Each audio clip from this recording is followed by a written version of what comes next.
Imagine being accused of a double homicide, right? And then you just casually chat with reporters at a bar like nothing happened, bragging about how you outsmarted the police. That's exactly what Robert Leeming did in Calgary, Canada. So buckle up, folks, because today we're diving into a case with more twists and turns than a pretzel factory. It's a case that's drawn comparisons to the Chris Watts case here in the Uh, States, but this one has a layer of audacious confidence I haven't seen before. It's like yeah. Leeming thought he can manipulate everyone and everything around him. Yeah, you provided us with some excerpts from the Surlessly podcast about this case, and wow, it's a wild one for sure. We're talking about the murders of Jasmine Lovett and her 22-month-old daughter, Delia. This all happened in Calgary, Canada. So get ready to unpack the twisted tale of Robert Leeming. And it all starts with a whirlwind romance. Jasmine, a young mom total dedicated to her daughter, meets Robert. He's this seemingly charming, successful businessman. And just a month later, they move in together. A month. Yeah. Seriously. I mean, come on. Some people take longer to decide on a brand of cereal. Right. Well, it seems like Jasmine was a stay-at-home mom at the time, getting child support from Elia's dad. Yeah. Pooling resources, sharing childcare with Robert. It probably just seemed practical, especially with Calgary's cost of living. Yeah, I get that. Mm. But looking back, it's kind of scary how a practical decision could mask some serious red flags about Robert. Oh, the red flags were definitely there. His ex-wife, she described him as emotionally abusive, even reported him for animal cruelty. Oh man, that's awful. And remember those internet searches she found on his computer? Things about chaining a dog to a tree, and even worse, a mother and child dying in a fire. That just sends chills down my spine. Especially knowing what happened. It's like he was researching his own crimes. It really does make you think. And then there's the whole mystery about their relationship before the murders. Was it a real breakup? Were they just roommates like Robert claimed? Or was he hiding something? Maybe another relationship? Right, because he was seeing at least one other woman, KJ, right? And he downplayed things with Jasmine, even called her just a tenant. Exactly. He was living a double life, keeping these separate realities for each woman, piling lie upon lie. So we've got a messy mix of relationships, maybe some money problems, and a history of disturbing behavior. It's like a recipe for disaster. And then in April 2019, Jasmine and Elia just disappear. It starts small at first, missed dinners, calls going unanswered. Jasmine's family and friends start to get that feeling that something's wrong, really wrong, especially her sister Genevieve. She was really worried. Yeah, and she had every right to be. When Jasmine's family went to Robert's house to check on her, the things they saw were super creepy. A window covered up a wet car trunk liner, and his sneakers, like freshly cleaned. It's like he was trying to hide something. Yeah, totally. Yeah. And all this is before the police even thought something bad had happened. The whole thing just felt off. But nobody had the evidence to put it all together yet. Then finally, the police do a welfare check at Robert's place. And his behavior during that check, man, it just screams guilty conscience. He takes forever to answer the door, then says Jasmine's with her sister, which we know is a lie. And that weird cover on the window, it's all just so shady. So it sounds like he was trying to stall, trying to make up a story that would work, but he just couldn't get his facts straight. Yeah. And then there's the interrogation, right? He calls Jasmine a roommate, tries to downplay their whole relationship.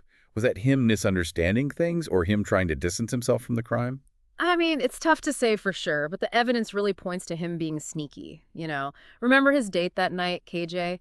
He told her Jasmine was just a tenant. The guy was a master manipulator, weaving all these lies to keep his secrets hidden. Wow, what a tangled web. Yeah.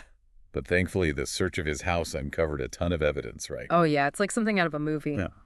They found deleted photos, a whole bunch of weapons, a melted piece of a gun, a shredded passport, and the weirdest thing, raw bacon, like everywhere. What was up with that? Seriously, some kind of weird art project. I'm so confused.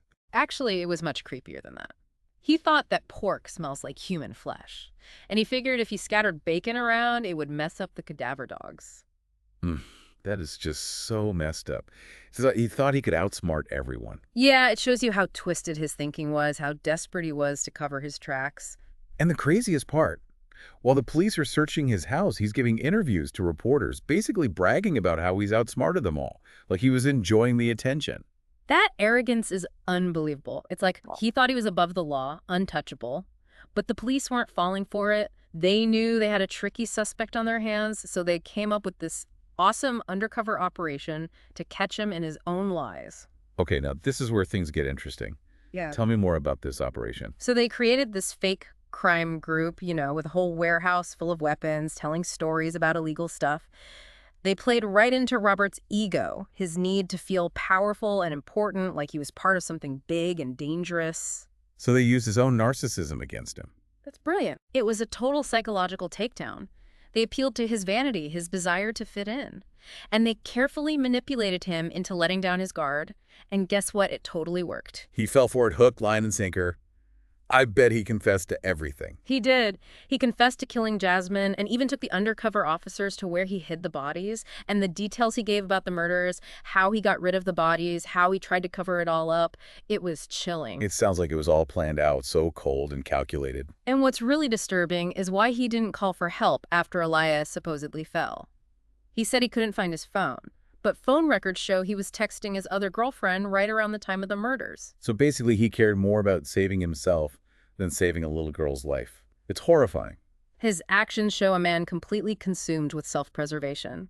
Jasmine and Elia were just obstacles to him, and he got rid of them without a second thought. It's hard to wrap your head around that level of cruelty. Then comes the trial, right? And it's full of conflicting stories. Robert admits to killing Jasmine, but insists Elia's death was an accident. He says she fell down the stairs. But the medical examiner's report doesn't really match up with that, does it? Nope, not at all. Those injuries to Elia's head and spine were way too bad for just a fall.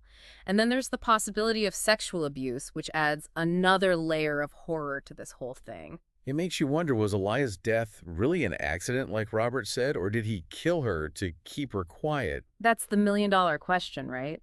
In the end, the judge found him guilty of second-degree murder for both deaths. He didn't believe Robert's story at all, and there was just too much evidence against him. Yeah, it's a bittersweet victory for sure. It doesn't bring back Jasmine and Elia, and their families are left with this unimaginable loss. It's just so sad. But their families are trying to make something good come out of this awful situation. They're working hard to raise awareness about domestic violence, supporting organizations like the Calgary Women's Emergency Shelter. And Gems for Gems, they're trying to prevent this from happening to anyone else. That's really amazing to hear. Can you tell our listeners a bit more about these organizations? What kind of work do they do? Sure. The Calgary Women's Emergency Shelter, it's like a safe place for women and kids who are escaping domestic abuse. They provide shelter, of course, but also counseling and legal help. They even help women develop job skills so they can get back on their feet. That's so important. I mean, it's heartbreaking that these shelters are even needed, but it's amazing that they exist. And what about Gems for Gems?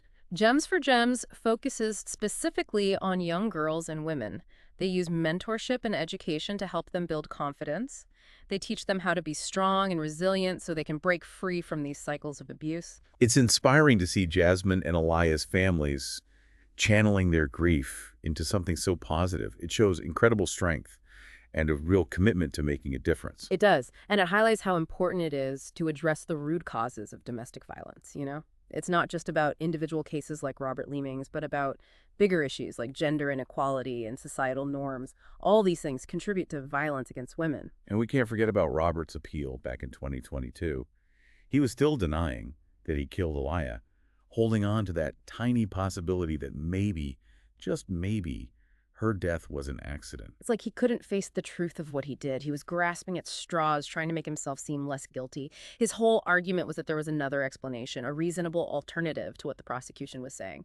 But the judge didn't buy it for a second. Right, the lack of defensive wounds on Elia, plus Robert's constantly changing story, it all pointed to his guilt.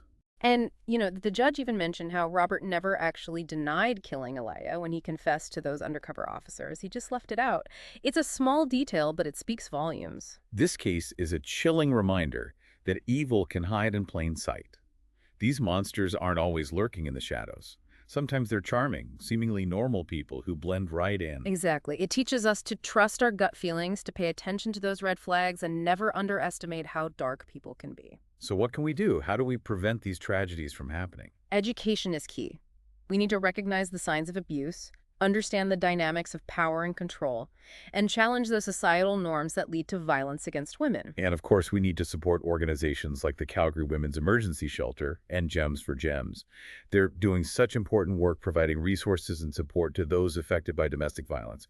Even a small donation or a few hours of your time can make a real difference. This case might be closed, but the conversation about domestic violence has to keep going. Let's use this tragedy, this knowledge, to create real change, to build a world where everyone feels safe and empowered to speak out. Well said. To our listeners, if you or someone you know is experiencing domestic violence, please reach out for help. There are resources available. You don't have to go through this alone. You can find links to those organizations we talked about in our show notes. This has been a heavy one, but an important one. Thanks for joining us on this deep dive. Until next time, stay informed and stay safe.